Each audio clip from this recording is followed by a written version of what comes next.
año 2009, cuando el Evo, acabadas de ganar las elecciones de su segundo término, hace el famoso gasolinazo, hace un decreto para transparentar el precio de la gasolina. Y eso implicaba, la gasolina en Bolivia está subvencionada, la mitad del precio está subvencionado por el Estado. Es decir, nunca pagamos lo que cuesta producir el litro de gasolina. Entonces, el Evo en un decreto elimina la subvención y resulta que todo se duplica al doble al día siguiente. ¿Por qué? Porque un litro de gasolina costaba 3 pesos, creo, y después costaba 6 pesos. Por lo tanto, el pasaje del Trufi pasó a costar de 3 a 6 pesos al día siguiente. El Evo creyó que podía hacerlo porque tenía un mandato electoral de 62%, creo que fue el resultado de aquello, 64% en el 2009. Y tuvo que retirar el decreto. ¿Por qué? Porque empezó a producirse una convulsión social, etcétera. Al día siguiente, ambos periódicos, Página 7 y La Razón, publicaron titulares de apertura. Mira, el sesgo es súper interesante. Yeah. Página 7 titula diciendo, las protestas neutralizan al presidente y el presidente retira el decreto. A 4 columnas, a 5 columnas, o como se diga. La Razón pone, Evo retira el decreto y neutraliza las protestas. Ninguno de los dos periódicos estaba mintiendo, porque por un lado la protesta social había presionado al presidente a retirar el decreto, y por otro lado el propio presidente era el único que podía derogar su propio decreto, así que ninguno de los dos medios estaba mintiendo. El sesgo, sin embargo, te permite interpretar la realidad de una manera o de otra. Por un lado, Página 7 sugería que Evo había estado acorralado, y por otro lado, La Razón sugería que Evo había tomado una iniciativa más proactiva y había logrado superar el impasse. Uno era más positivo para el presidente, otro era más negativo para el presidente, pero ninguno mentía, ninguno mentía. Y si tú me preguntas, inclusive en el ámbito de la neutralidad, yo te podría decir que los dos trataron de ser neutrales y contaron la verdad situados desde una perspectiva diferente. Ahora, la realidad es tan ambigua que es imposible no tener un sesgo en la interpretación. Por ejemplo, cuando estamos encarando los asuntos de género que ahora son de interés mundial, particularmente la violencia doméstica, la perspectiva teórica de las mujeres tiende a ser más enfática que la perspectiva de los varones, simplemente porque los rigores de la violencia los viven más cotidianamente las mujeres que los hombres. Los hombres los pueden atestiguar, pero no los pueden vivir en carne propia.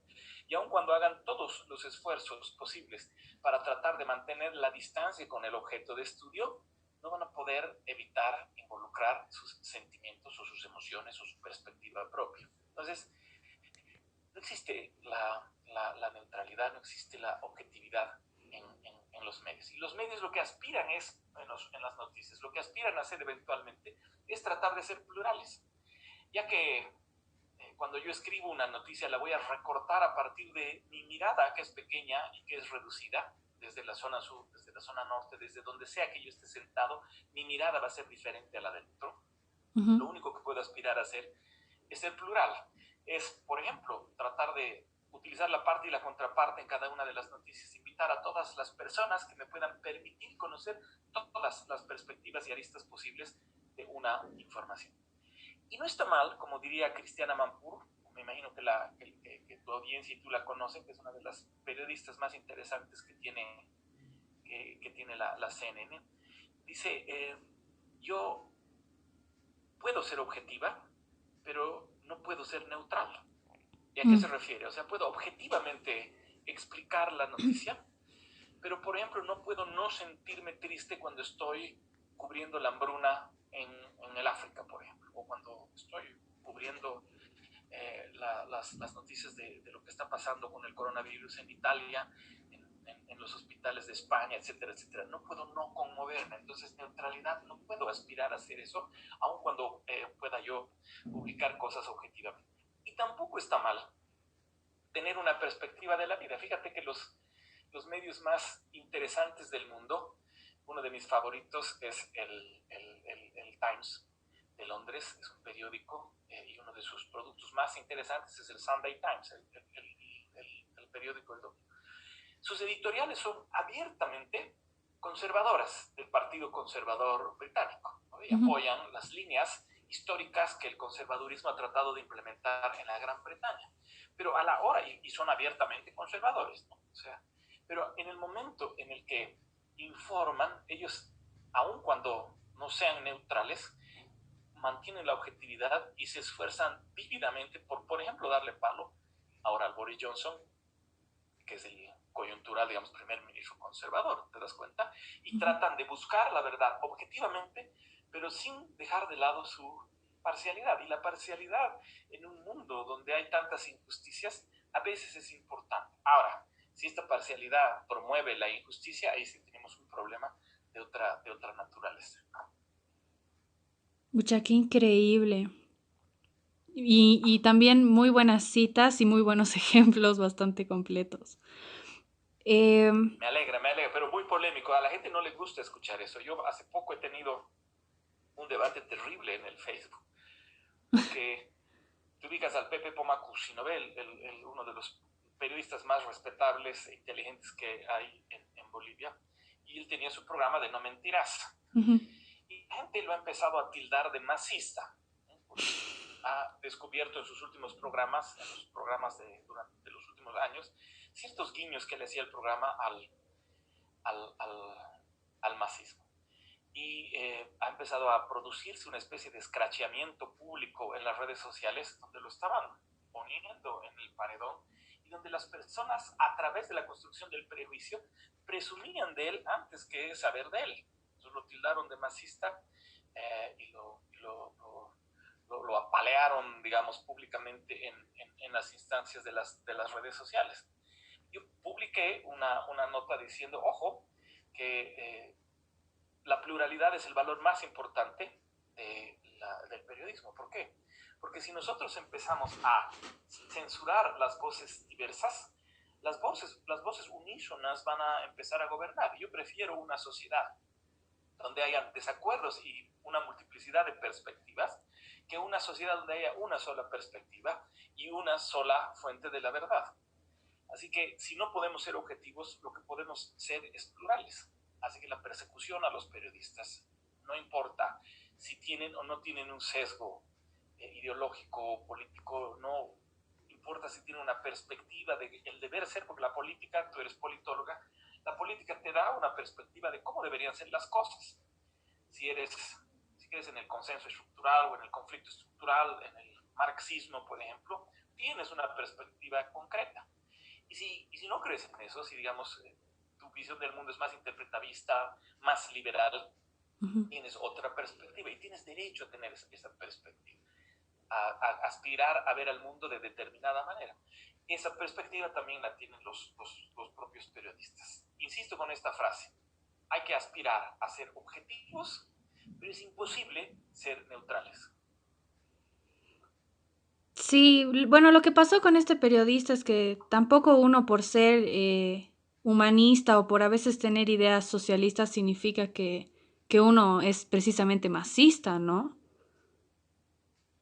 La gente ya tiene muy arraigado a su ser un odio hacia la izquierda, que no es lo mismo una izquierda ideológica que el MAS como partido o su gobierno precisamente. Y hay que, hay que recalcar eso, ¿no? Uno puede tener ideas de derecha o de centro, centro derecha, centro izquierda, de lo que sea, pero no hay que ser tan radicales con con marcar a una persona, ¿no? Y realmente se ha puesto de moda esto de escrachar a la gente públicamente.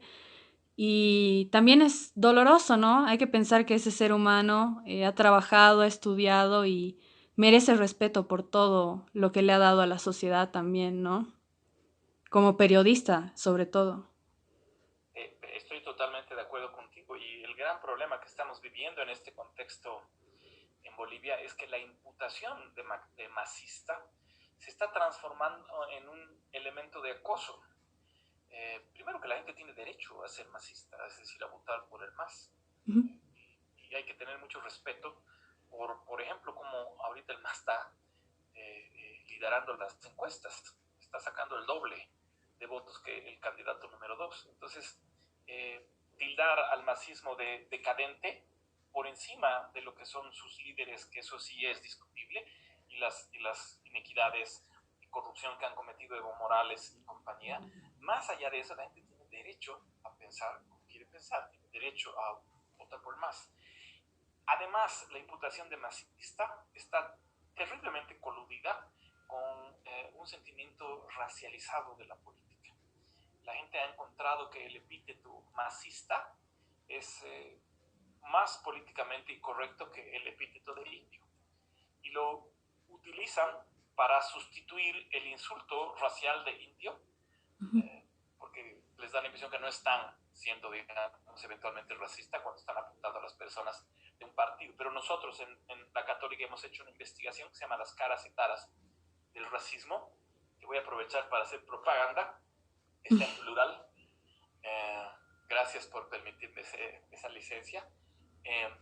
Y hemos descubierto que en el fondo, cuando una persona es imputada de masista, lo que quiere decir la persona que lo está tratando de menospreciar es una degradación inferiorizante, y es reemplazar el término indio o indio de tal cosa por el término masista. Y así yo creo que con esa justificación hemos llegado a un momento en el que la gente ha perdido el pudor de inferiorizar, de menospreciar al otro, y estamos cada vez frente a una sociedad que está parcelada, que está dividida, ¿es verdad? Ahorita las redes sociales nos da la impresión que están gobernadas por, no sé, pues el camachismo o las tendencias nuevas de la Yanine Áñez, pero en el fondo hay otra mitad del país que puede tener, que tiene perspectivas diferentes, y esas perspectivas en una sociedad democrática y plural no solamente tienen que ser toleradas, sino también tienen que ser permitidas. Y también considerar que bueno, yo personalmente considero que una persona que tiene que recurrir a una palabra para que su argumento tenga validez, como, bueno, tú qué sabes, masista, en lugar de dar un argumento lógico y generar debate, porque la gente tiene miedo a discutir con las personas y discutir ideas no es malo, debatirlas es la cosa más sana que podemos hacer.